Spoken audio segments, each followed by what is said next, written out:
మీరు farming family నుంచి వచ్చారా? మీ దగ్గర అగ్రికల్చర్ ల్యాండ్ ఉందా లేదా? ఒకవేళ మీ ఫ్యామిలీ ఫార్మింగ్ చేస్తుంటే ఫార్మర్ కోటా గురించి మీకు తెలుసా?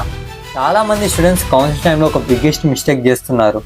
ఫార్మర్ కోటా ఉందని తెలియక అప్లై చేయడం, లేదా ఫార్మర్ కోటా గురించి తెలిసినా కూడా కరెక్ట్ టైంకి డాక్యుమెంట్స్ని సబ్మిట్ చేయకపోవడం వల్ల మిస్ అవుతుంది. కాబట్టి మనం ఈ వీడియోలో ఫార్మర్ కోటా అంటే ఏంటి, నాన్ ఫార్మర్ కోటా అంటే ఏంటి, దీనికి ఎవరు ఎలిజిబుల్, అలాగే రిక్వైర్డ్ డాక్యుమెంట్స్ ఏంటిది అప్లై చేయడానికి, అలాగే కామన్ మిస్టేక్ స్టూడెంట్స్ ఏం చేస్తున్నారో ఈ వీడియోలో మనం కంప్లీట్గా డిస్కస్ చేద్దాం. ఎండ్ వరకు అయితే అగ్రికల్చర్ అడ్మిషన్ టైంలో మన గవర్నమెంట్ ఒక జెన్యూన్ ఫార్మింగ్ ఫ్యామిలీస్కి ఒక స్పెషల్ రిజర్వేషన్ అనేది ఇచ్చింది. అదే farmer quota and agriculture labour quota.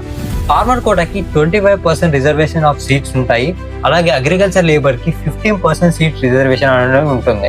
ఇది అందరు స్టూడెంట్స్కి మాత్రం అప్లై అనేది ఆటోమేటిక్గా కాదు, ఓన్లీ ఎలిజిబిలిటీని సాటిస్ఫై చేసిన వాళ్ళకి మాత్రమే అప్లై అవుతుంది. సో ఫార్మర్ కోటా అంటే ఎక్స్ట్రా ఛాన్స్, అలాగే ఎక్స్ట్రా కాంపిటీషన్ కేటగిరీ, కానీ ఆటోమేటిక్ సీట్ గ్యారంటీ మాత్రం కాదు. Final allotment still depends upon your website rank, అలాగే మీ రిజర్వేషన్ అవైలబిలిటీ ఆఫ్ సీట్స్, అలాగే మీ కేటగిరీ. ఇప్పుడు హూ ఈజ్ ఎలిజిబుల్, ఇక్కడ మనకి ఇదే ఇంపార్టెంట్ సెక్షన్ అన్నమాట. ఇక్కడ మనం ఫార్మర్ కోటాని క్లెయిమ్ చేయాలంటే మనకు 2 కండిషన్స్ అనేవి ఉంటాయి. Condition number 1, candidate must be 4 years మాత్రం non municipality area schools or కాలేజ్లో చదివి ఉండాలి. ఒకవేళ మున్సిపల్ ఏరియాలో చదివి ఉంటే ఫార్మర్ కోటాకి అయితే కొంచెం ఎలిజిబిలిటీకి ఎఫెక్ట్ అనేది అవ్వచ్చు. కండిషన్ నెంబర్ 2, ఫ్యామిలీ దగ్గర కనీసం 1 acre అగ్రికల్చర్ ల్యాండ్ అయితే ఉండాలి. ఆ ల్యాండ్ కూడా ఎవరి పేరు మీద ఉండొచ్చు అంటే క్యాండిడేట్ అయ్యొచ్చు, వాళ్ళ mother, father, grand father, grand mother, grand parents పేరు మీద ల్యాండ్ ఉంటే మనకు మాత్రం లీగల్ హెయిర్ సర్టిఫికేట్ మాత్రం ఉండాలి. కానీ రిక్వైర్డ్ అనెక్జర్ ఫార్మ్స్ అయితే కంపల్సరీగా ఉండాలి. Annexure 1, annexure 2 with correct authority signatures. Without these document farmer quota claim మాత్రం రిజెక్ట్ అయ్యే ఛాన్స్. ఇప్పుడు నాన్ ఫార్మర్ స్టూడెంట్స్ గురించి మాట్లాడుకుందాం. మీ దగ్గర అగ్రికల్చర్ ల్యాండ్ లేకపోతే, ఒకవేళ మీరు దానికి ఎలిజిబుల్ కాకపోయినా కూడా ఎటువంటి టెన్షన్ పడాల్సిన అవసరం అయితే లేదు. దీన్ని చాలా మంది non farmer quota, informal quota కూడా అంటారు. బట్ యాక్చువల్ గా అడ్మిషన్స్ మొత్తం కూడా రెగ్యులర్ అండ్ ఓపెన్ కేటగిరీలో అవుతుంది. కాబట్టి రిజర్వేషన్ కేటగిరీస్ ఎప్పుడైతే అన్లెస్ ఏదైనా స్పెషల్గా ఉంటేనే తీసుకోండి. దీని అర్థం ఏంటంటే ఫార్మర్ కోటా లేకపోయినా కూడా మన వెబ్సైట్ ర్యాంక్ స్ట్రాంగ్ గా ఉంటే మనకు పక్కా సీట్ వస్తుంది. ఫార్మర్ కోటాకి అప్లై చేయడానికి మన రిక్వైర్డ్ డాక్యుమెంట్స్ ఏంటంటే జనరల్ గా మనకు అనెక్జర్ 1, అనెక్జర్ 2, అలాగా మనకు ల్యాండ్ ఓనర్షిప్ డాక్యుమెంట్స్ స్పెసిఫైడ్ ఉంటాయి. అలాగే లీగల్ హెయిర్ సర్టిఫికేట్ మీ గ్రాండ్ పేరెంట్స్ మీద ఉన్న కూడా ఇవన్నీ డాక్యుమెంట్స్ కూడా మనం ఎప్పుడైతే రిజిస్ట్రేషన్ ప్రాసెస్ చేస్తామో దాంట్లో అయితే మనం అప్లోడ్ చేసుకోవాలి. అప్లోడ్ చేసుకొని అనెక్జర్ 1, అనెక్జర్ 2 కూడా మీకు కావాలనుకుంటే డిస్క్రిప్షన్ లింక్ ఇస్తా, డౌన్లోడ్ అయితే చేసుకోండి. లేదంటే మన అఫీషియల్ PGTV వెబ్సైట్ లో కూడా దొరుకుతుంది. మనకు టాప్ కామన్ మిస్టేక్స్ వచ్చేసరికి ఒకటి, ఫస్ట్ 1 acre ల్యాండ్ లేకపోయినా కూడా అప్లై చేయడం.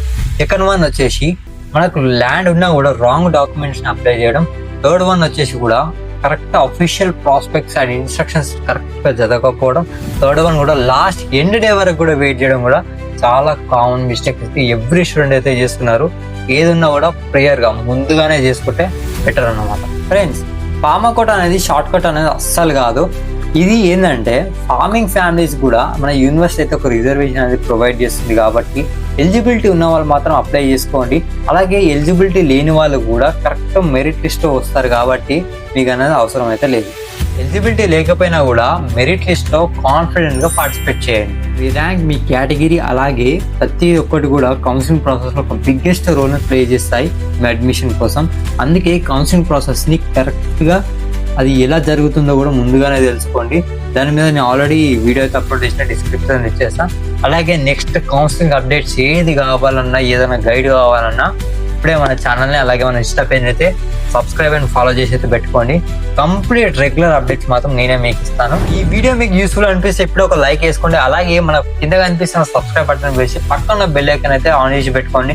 ఎందుకంటే నేను వీడియో పోస్ట్ చేయాలంటే మీకు నోటిఫికేషన్ వస్తుంది. కౌన్సిలింగ్ అప్డేట్స్ మాత్రం అస్సలు మిస్ అవ్వకండి. ఏమైనా డౌట్స్ ఉన్నా కూడా కామెంట్ సెక్షన్లో చెప్పండి. ఇంకేదైనా దేని మీద వీడియో చేయాలనుకున్నా కూడా కామెంట్లో చెప్పండి. అవి దాని మీద చేసేస్తాను. See you in this academic year.